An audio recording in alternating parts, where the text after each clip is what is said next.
Hello everyone who is watching today's video. Together we will explore the extremely fierce but also fascinating journey of Japanese fishermen who are facing the vast ocean day and night, and their biggest challenge, the infamous sea wolffish. With its ferocious nature, powerful hunting ability and muscular strength enough to make even the most veteran fisherman wary. In this video, we not only witness the scene of catching wolffish on modern ships,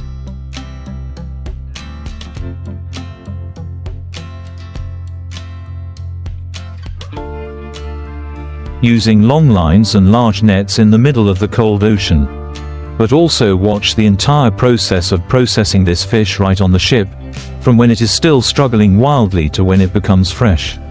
White fillets ready to be distributed throughout Japan and the world. On the vast sea off the northern coast of Japan, heavy fishing boats begin to leave port early in the morning. The sky was not yet completely light. The cold fog still covered the water.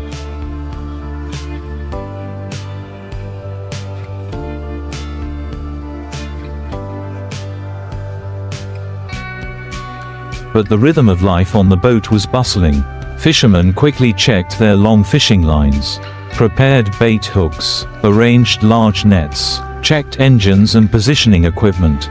For them, each trip like this was not only a way to make a living, but also a battle with harsh weather, strong winds and waves, and especially with the wolffish, a creature that is not easy to subdue. The sea wolffish, also known as Ferocious lupus,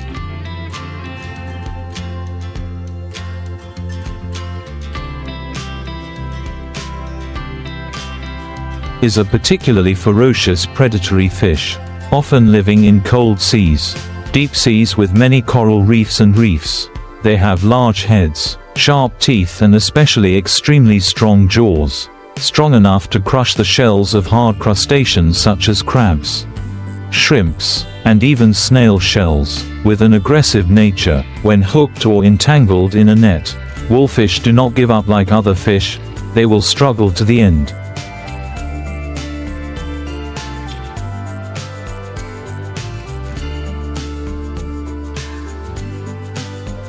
Bite the fishing line, and even jump up to attack people if they feel threatened. Japanese fishermen have to have special techniques to catch them, skillful, strong, and agile to avoid injury and not let the fish escape. The modern fishing boat is equipped with a GPS positioning system, radar, and seabed scanner to determine where the wolffish live. After many years of experience, the captains and fishing team have clearly understood the habits of this fish species.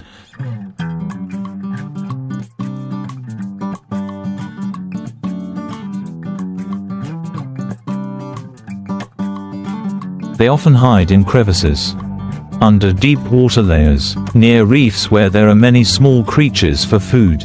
When the boat reaches the right location, a long fishing line system is deployed. Each line is hundreds of meters long, with hundreds of hooks attached with bait of fish meat and fresh squid to attract wolffish. After dropping the line, the entire boat switches to standby mode. The sea wind blew strongly.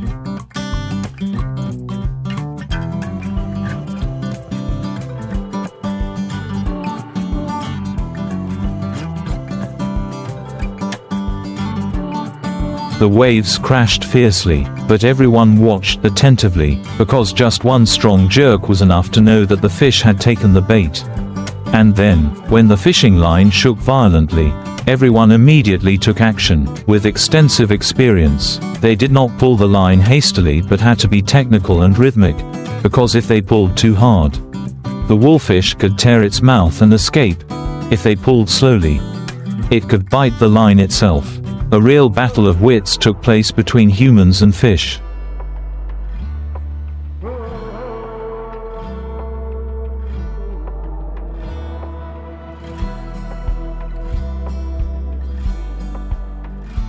The fierce struggles, the screeching sound of the hook when the fish pulled, the roaring sound of the engine supporting the fish to be pulled up, all combined to create a dramatic and breathtaking scene. When the wolfish was pulled to the surface, the first thing to do was to immediately restrain it. The fish weighed 10 to 15 kilograms, were a meter long, had bulging muscles and bright eyes as if they were angry. Some fishermen carefully used nets and hooks to pull the fish into temporary tanks of seawater.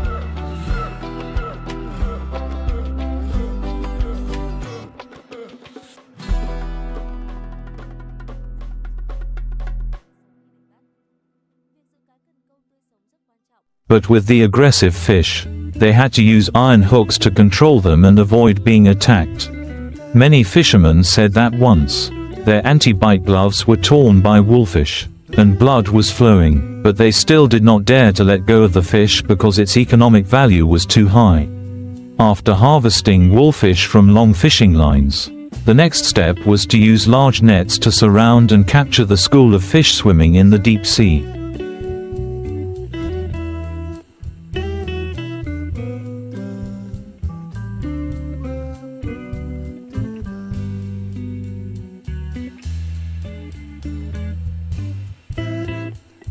The giant fishing net system was lowered, forming a large circle around the area that had been determined to be home to many wolfish. The net was slowly pulled from the bottom to the surface, and within just 1 to 2 hours, hundreds of wolfish were herded into the net compartment, all struggling wildly, trying to bite and escape. This is also the time when fishermen must be very quick. Avoid tearing the net, avoid damaging the fish too much, because this will affect the quality of the fish meat when processed.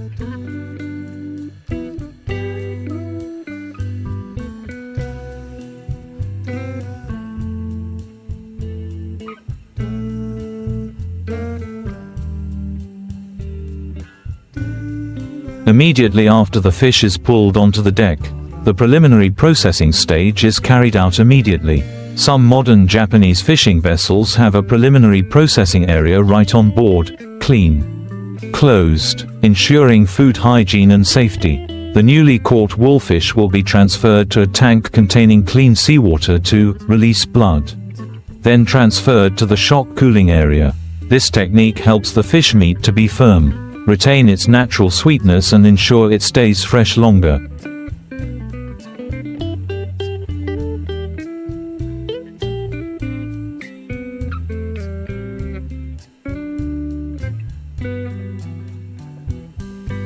After preliminary cooling, the fish is taken to the butchering area. Here, the preliminary processing experts will proceed to gut, remove bones, skin and cut the fish into thick, white, sweet and fragrant fillets. The special thing is that the process of making wolfish is not easy, because the fish has a hard skeleton, thick skin and sharp teeth. Even after death, the fish's muscles still contract strongly. Therefore, the processors must use sharp specialized knives.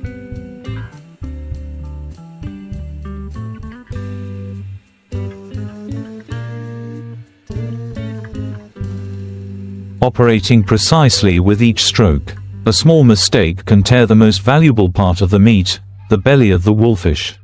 Where the ideal fat and protein ratio is the part favored by Japanese chefs to prepare sashimi or grilled dishes. After the fish is filleted, the head, bones and organs are not discarded but processed separately. The fish head is used to make traditional Hokkaido fish soup. The bones and skin are cooked into a premium broth.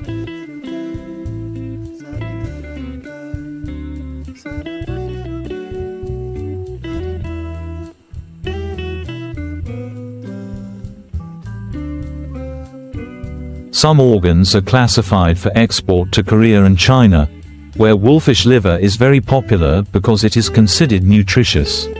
The entire process from catching, controlling, transporting onto the ship, processing, and preserving is carried out quickly and synchronously. That is the secret to Japanese wolfish always maintaining a special position in the world seafood market: fresh, quality assured, and rich in nutritional value. After the wolfish has been processed into pure white fillets,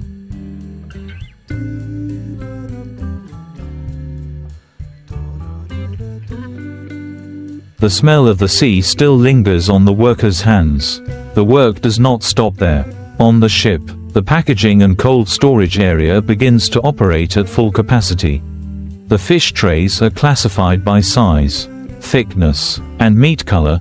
This is very important for high-end orders from famous sushi restaurants in Tokyo, Osaka, or even exported to Europe. The fishermen and workers on the ship work quickly.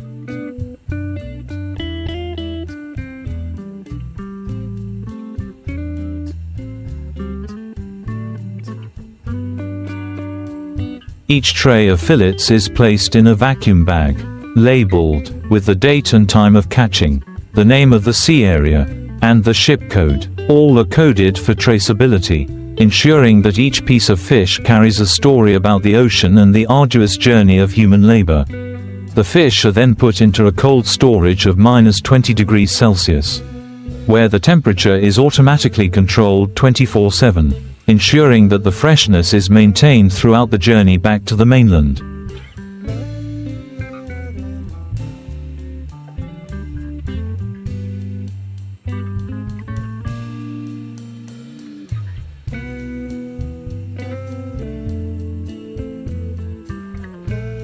Outside, the sea breeze still whistles through the steel bars of the ship.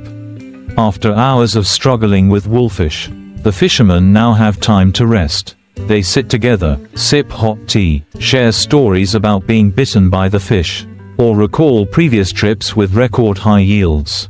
For them, wolffish is more than just a fish, it is an opponent, a friend, a source of life, a source of pride. Some have been involved in wolffish fishing for more than 30 years.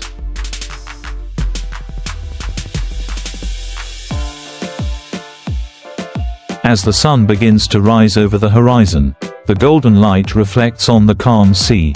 It is also the time when the Japanese fishing fleet continues its new journey, heading to the deep waters known as the territory of rare and valuable fish such as giant grouper, flounder and many other bottom fish. No more growling and struggling of wolffish. No more swinging iron hooks. Now it is a different tactic.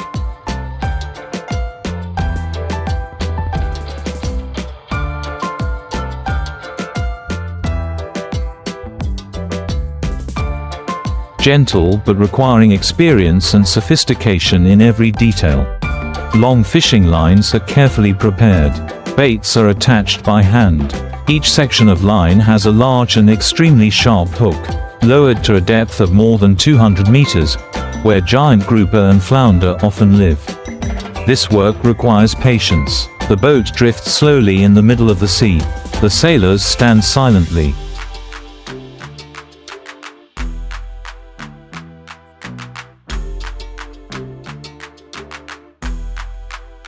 eyes fixed on the water surface, watching every smallest movement of the fishing line. Every slight twitch, every unusual vibration could be a sign of a 100-kilogram grouper testing the bait. And when that moment comes, everyone becomes urgent. The line is pulled tight. The reel is constantly working. Each person coordinates rhythmically to pull the giant creature from the deep onto the deck. When the first grouper appears, thick skin, long body, large fan-like fins and black eyes as big as lemon seeds.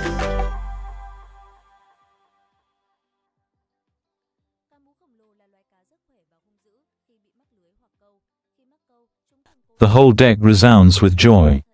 This is not just a fish, but the result of a process of calculating the location, currents, water temperature, generational experience and luck of the sea. The grouper is quickly anesthetized with cold water to avoid injury, then lifted onto the deck with a specialized lifting net, minimizing damage. Not long after, a giant flounder also takes the bait.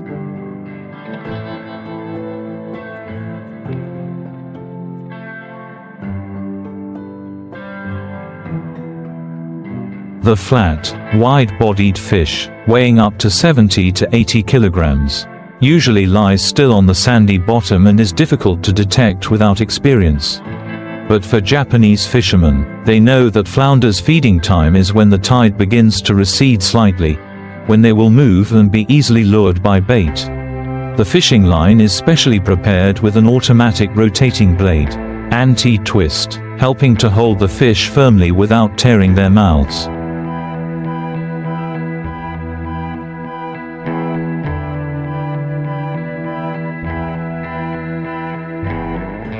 not only grouper and flounder, other bottom fish such as cod, small rays, red snapper, even deep-sea puffer fish are also conquered one by one. Each fish is brought up with respect, like precious spoils from the ocean floor. Fishermen always read out the name of each fish, determine the estimated weight, and comment on the quality of the meat, a habit that has become a professional reflex for many generations. On board, the processing area becomes bustling again.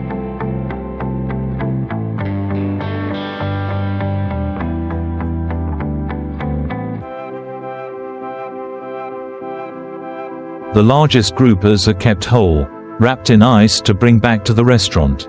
The rest are carefully filleted, cut into standard kitchen sizes. The flounder is shaved off its smooth skin, divided into portions for sashimi or filleted for grilling. The meat of the flounder is white, soft, fragrant, and costs twice as much as regular fish at large seafood markets. Some are even kept intact to serve the auction at Toyosu Fish Market, where the most beautiful fish are always sought after.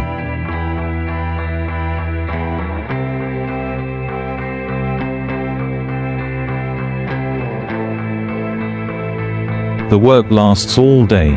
Every second is precious. The long fishing lines, dragged along the boat like an extension of the fisherman's arms, continue to be thrown out and brought back. The sea continues to respond to them with wonderful gifts, heavy fish, sparkling in the early morning sunlight, as if to say thank you to the diligent people who work hard regardless of hardship.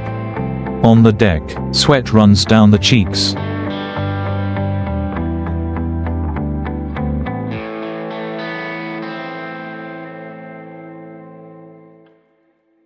Everyone's eyes are radiant. Not only do they conquer the largest creatures of the sea, but they also affirm their skills, perseverance and great love for the traditional fishing profession, something that has been with them since their ancestors, and will continue to be passed on to future generations. When the fish hold on the ship begins to fill up, the fishermen rush to the preliminary processing stage. On the deck, large stainless steel cutting boards are set up.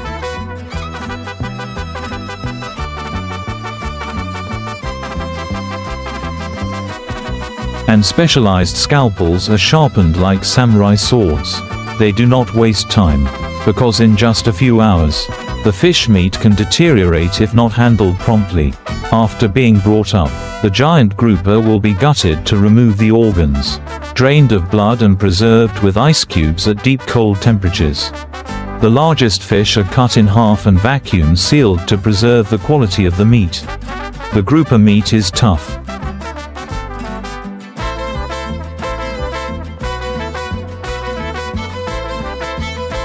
firm, sweet and fragrant, and is a premium ingredient for grilled, steamed, sashimi or high-class seafood hotpot dishes at Japanese restaurants.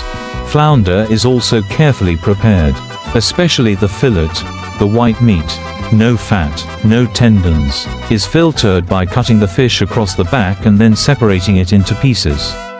Paper-thin layers, a skill that only experienced people can perform perfectly. Fresh flounder slices are placed in specialized plastic trays.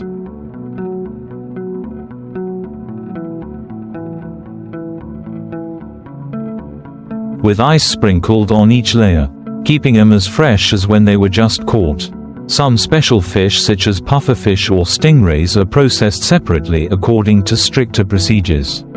With pufferfish, only licensed people are allowed to cut them open because the poisonous sacs in the liver and ovaries can cause death if not handled properly. However, for experienced Japanese fishermen, this operation now takes less than 3 minutes. The organs are removed separately.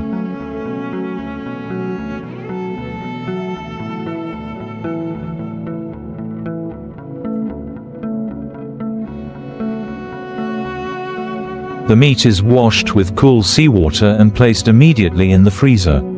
After 3 days at sea, the fish storage on the ship is almost full. From the freezers, each fish tank is clearly marked: type of fish, weight, time of catching, storage temperature. Japanese fishermen are famous for their meticulousness. They not only catch fish but also carry out the industrial processing right at sea perfectly. When the ship turned back to the mainland, the air on deck suddenly became gentle.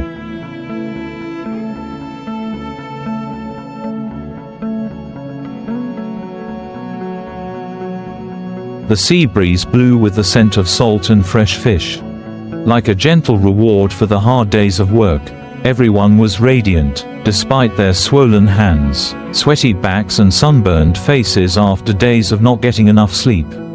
The ship docked at the port, where the refrigerated trucks were waiting early. Each tray of fish was transferred from the deck to the truck. Someone kept the books, someone checked the goods. Everything happened in a coordinated rhythm like an industrial chain.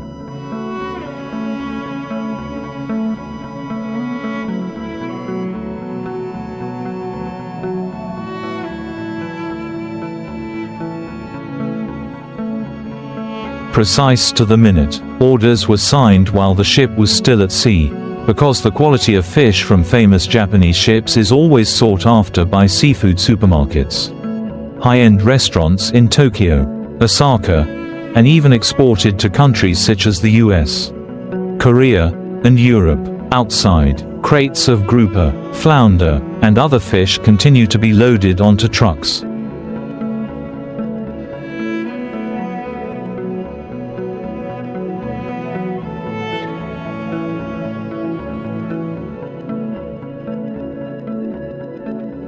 Some of the giant groupers will be taken to restaurants specializing in ikizukuri, sliced raw fish. Served while the fish is still moving slightly, this is a dish that requires the fish to be absolutely fresh. And only fish caught that day can meet that requirement. The atmosphere at the fishing port is bustling like a festival. Quality inspectors, documentary filmmakers, traders, all seem to explode when the large shipment of fish arrives.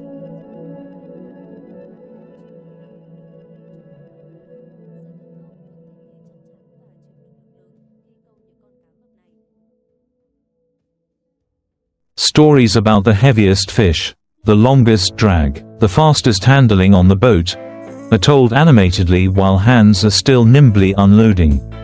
For Japanese fishermen, fishing is more than just a way to make a living. It is also art, culture, and the spirit of not giving up to nature, no matter how fierce the sea is. No matter how many storms have knocked down many ships, they continue to sail, writing proud journeys to conquer the ocean.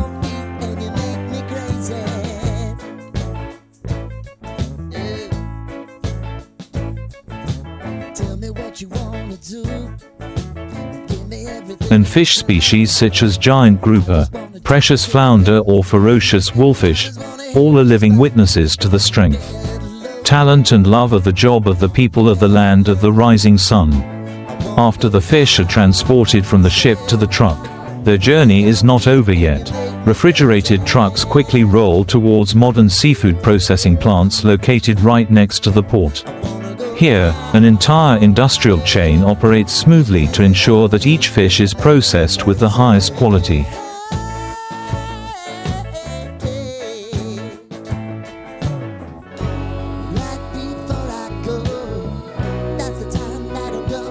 Meeting the strict requirements of international markets. When the fish are transferred to the factory, the first process is quality control.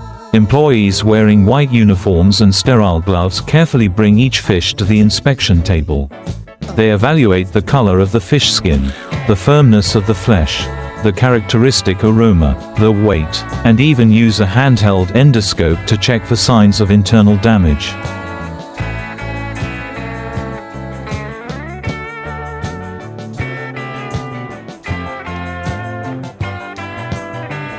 The qualified fish are immediately classified: Grade A fish for sashimi, Grade B fish for frozen export, and Grade C fish for processed food factories. For giant grouper, the meat is filleted into uniformly thick pieces, vacuum-packed and clearly labeled, date of catch, geographical location off the coast of Japan, fishing vessel, and name of the company responsible. These fillets are then boxed and placed in cold storage at -40 degrees Celsius.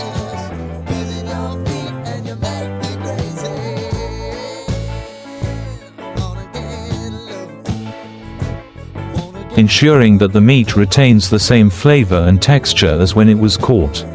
Flounder, especially the Japanese hirame flounder, will be treated differently. The skin is manually peeled off with a special knife to keep the shiny white flesh intact. Then sliced into thin slices and packed in trays in high-quality plastic boxes with transparent lids. Each tray is carefully vacuum sealed, helping the fish stay fresh longer during the long export journey.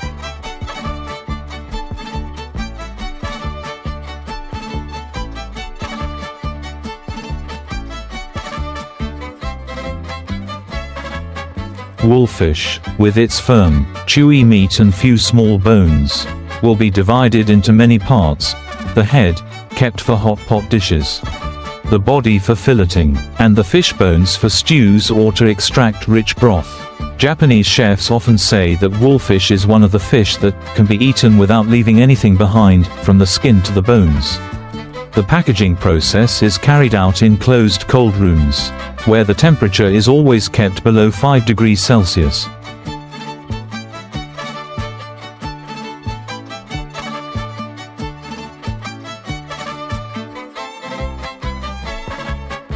The automated canners operate continuously. Hundreds of trays of fish can be processed every minute, but there are still steps that require human hands, such as applying certificates of origin and food safety labels. Once the processing is complete, each box is loaded into refrigerated containers, ready to be shipped to international airports and major seaports. Some of the goods are taken to the famous old Tsukiji fish market, now Toyosu,